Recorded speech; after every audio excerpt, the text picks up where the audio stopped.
Malawak na po ang panawagan ngayon.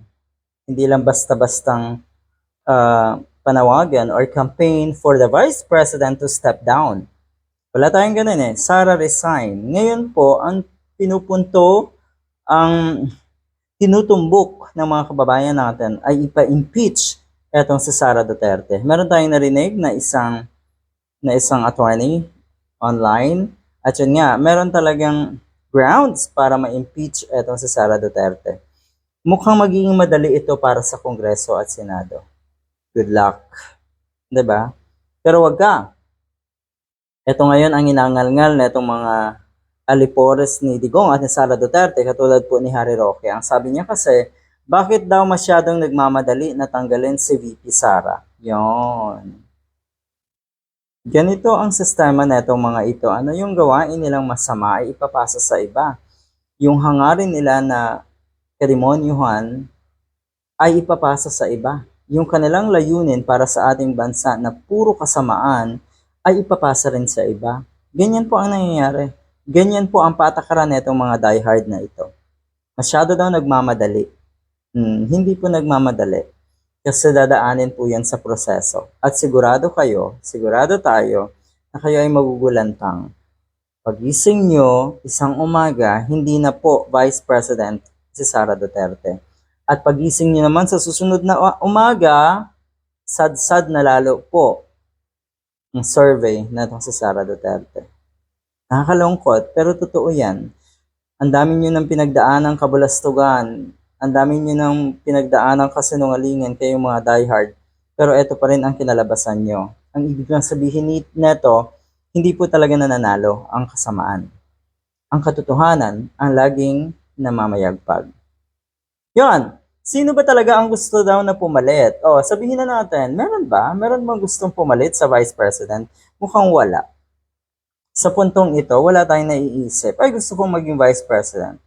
Dahil ang sabi nga ng mga netizens, ang kapal naman ng mukha na ng mga diehard, nabalik na rin ang sitwasyon. Pero ang totoo niyan kasi, sila ang nagmamadali para iluklok si Sara Duterte. Double time kayo eh. Doble na ang kayod nyo para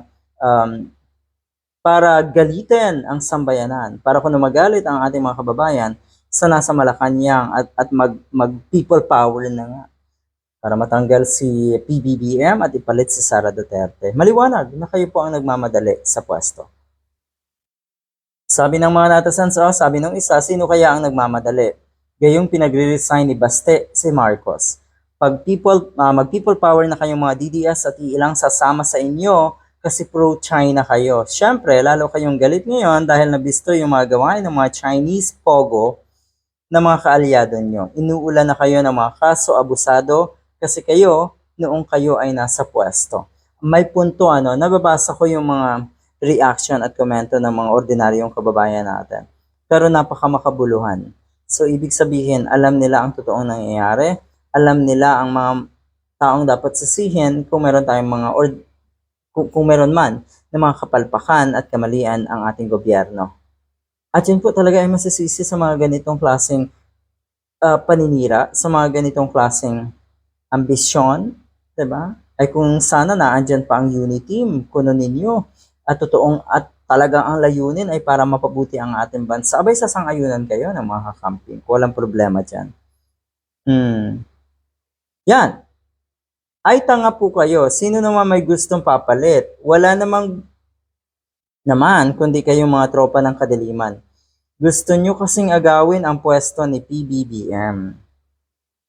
Sabi ng iba, matagal na kayong nagmamadali na tanggalin si PBBM. Katakot-takot na paninira ang ginagawa nyo. Sino ba ang nagmamadaling pumalit sa kanya? Si Sara Duterte. Talaga ba, Mr. Harry Roque, na ito yung gagawin mo? Ibabalik mo? Ibabato mo sa iba yung inyong mga planong kabulastugan at kasamaan? Diba? Good luck!